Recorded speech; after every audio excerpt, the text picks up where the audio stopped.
Hi guys, இப்போ நாங்கள் பார்க்க போகிறோம் tailor finishing basic cuff sleeve ஒன்று. இது 20 inches sleeve portion, armhole cut பண்ணியிருக்குது. நெக்ஸ்ட் வந்துட்டு பேண்ட் போர்ஷன் பார்க்க போகிறோம். பேண்ட் போர்ஷன் வந்து எங்களுக்கு 4 inches பேண்டில் 5 inches நாங்கள் எடுத்துருக்கோம் சீம் எலவன்ஸ் வச்சுட்டு. ஓகே, அது 4 fold வரும். 4 fold வச்சுட்டு நாங்கள் கட் பண்ணி எடுக்கிறோம். உங்களோட ஸ்லீவு கம்ப்ளீட் பண்ணினா இந்த மாதிரி தான் வரும். எப்படி ஸ்டிச் பண்ணுறேன்னு பார்க்கலாம். ஃபஸ்ட் வந்து பேண்ட் போர்ஷன் எடுக்கிறோம். பேண்ட் போர்ஷனை 1/2 inch ஃபோல்ட் பண்ணிவிட்டு ஃபுல்லாகவே ஸ்ட்ரெயிட்டாக ஒரு ஸ்டிச்சஸ் போட்டுக்கொள்ளுவோம். நெக்ஸ்ட் என்ன பண்ண போகிறோன்னா, ரைட் சைட் திருப்பிட்டு அதை 2ஆக ஃபோல்ட் பண்ணுறோம். 2ஆக ஃபோல்ட் பண்ணி சென்டர் பாயிண்ட் எங்களுக்கு தேவை. ஏன்னா ஃப்ரில் வந்து 2 பக்கமும் ஈவனாக வரணும். அதனால் சென்டர் நாச் போட்டுக்கொள்கிறோம். பேண்ட் போர்ஷன்லேயும் போட்டுட்டு ஸ்லீவ் போர்ஷனையும் ஃபோல்ட் பண்ணி அதுலேயும் சென்டரில் நாங்கள் நாச் போட்டுக்கொள்கிறோம். ஓகே, தென் என்ன பண்ண போகிறோன்னா, ரைட் சைட், ராங் சைடு இல்லை, ரைட் சைடுக்கு மேலே உங்களோட பேண்ட் போர்ஷன் ரைட் சைடுனா ஸ்லீவையும் ரைட் சைட்லேயே தான் வைக்கணும். ரைட் ஆன் ரைட் வச்சுட்டு 2 நொச்சையும் ஒரே மாதிரி வர்ற மாதிரி பாயிண்ட் பண்ணி ஒரு பின் பண்ணிக்கொள்கிறோம். நெக்ஸ்ட் வந்துட்டு ஸ்டார்ட் பண்ணுறோம். அதாவது பேண்டோட ஸ்லீவ் போர்ஷனை 2ஐயும் வச்சுட்டு ஸ்டார்டிங் பாயிண்டில் ஒரு பின் போட்டுக்கொள்கிறோம். பின் கட்டாயம் போட்டுக்கோங்க, அது உங்களுக்கு ஸ்டிச் பண்ணுறது ஈஸியாகும். அதிலிருந்து ஒரு 1 inch என்ன பண்ணுறோம், பிளெயின் ஸ்டிச், அதாவது ஃப்ரில்ஸ் எதுவுமே வைக்காமல் பிளெயினாக ஸ்டிச் பண்ணுறோம். தென் குட்டி குட்டியாக காட் ஏஞ்சஸில் குட்டி குட்டி ஃப்ரில்ஸ் வைக்கிறோம்.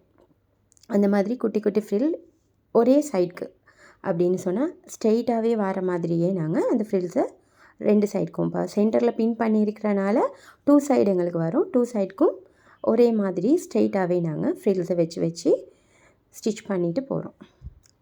உங்களுக்கு பார்த்தா தெரியும், நான் அடுத்த சைட்லேயும் ஒரு பின் போட்டுட்டு அந்த லாஸ்ட்டாக முடிகிற எண்ட்லேயும் நாங்கள் ஒரு 1 inch வந்து ஃப்ரில்ஸ் இல்லாமல் தான் ஸ்டிச் பண்ண போகிறோம்.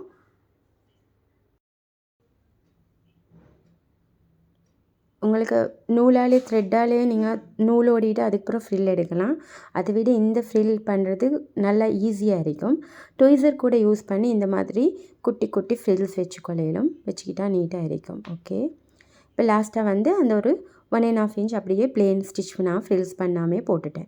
ஓகே, இப்போ அந்த த்ரெட்டை கட் பண்ணி எடுத்துட்டு நான் இப்படி கம்ப்ளீட் பண்ணினதுக்கு பிறகு லுக் எப்படி இருக்கும்னா இப்படி தான் இருக்கும். ரைட்டும் ராங்கும் உங்களுக்கு மிக்ஸாகவே வந்த மாதிரி இருக்கும்.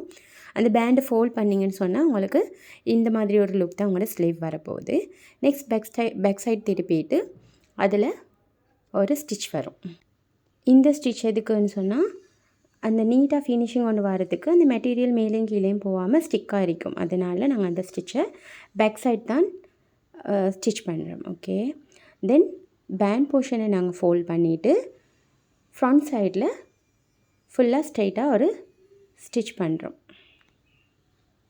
நீங்கள் இப்போ தான் இந்த மாதிரி ஸ்டிச் பண்ணுறதா இருந்தால் ஸ்டார்டிங்லேயே நீங்கள் பின் வச்சுட்டுங்க. பின் வச்சு டாட் பின் வச்சு ஃபிக்ஸ் பண்ணிவிட்டு அதுக்கப்புறம் ஸ்டிச் பண்ணிங்கன்னா இன்னும் ஈஸியாக இருக்கும். ஆல்ரெடி டெய்லரிங் தெரிஞ்சவங்களாக இருந்தால் அவங்களுக்கு இந்த மெத்தட் ஹேண்டில் பண்ணிடலுமான மாதிரி இருக்கும். ஓகே, தென் என்ன பண்ண போகிறோம்னா, ஸ்டார்டிங்லேயே நாங்கள் ஃபோல்ட் பண்ணிவிட்டு ஒரு 1/2 inch ஸ்டிச் பண்ணோம் இல்லையா, அந்த ஸ்டிச் பண்ணுறதை நூலை கலட்டிட்டு அந்த ஸ்டிச்சஸை நாங்கள் ரிமூவ் பண்ண போகிறோம். ஓகே, அந்த த்ரெட்டை நாங்கள் அப்படியே எடுத்துடுறோம். எடுத்திங்கன்னு சொன்னால் உங்களுக்கு ஒரு ஸ்டிச் மட்டும்தான் வெளியில் தெரியும்.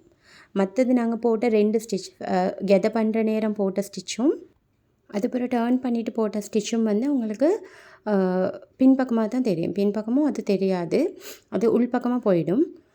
ஃபினிஷிங்காக லாஸ்ட்டாக போட்ட ஸ்டிச் மட்டும்தான் கம்ப்ளீட்டாக உங்களுக்கு வெளியே தெரியும். அப்படின்னா இந்த ஸ்லீவை ஃபுல்லாகவே நீங்கள் வந்து ஒரு ஸ்டிச்சில் ஸ்டிச் பண்ண மாதிரி தான் இருக்கும். நீட் ஃபினிஷிங் ஒன்று கிடைக்கும். நெக்ஸ்ட் டைம் ட்ரை பண்ணி பாருங்கள். வீடியோ பிடிச்சிருந்தா சேனலை சப்ஸ்கிரைப் பண்ணுங்கள். Thank you so much. Thanks for வாட்சிங்.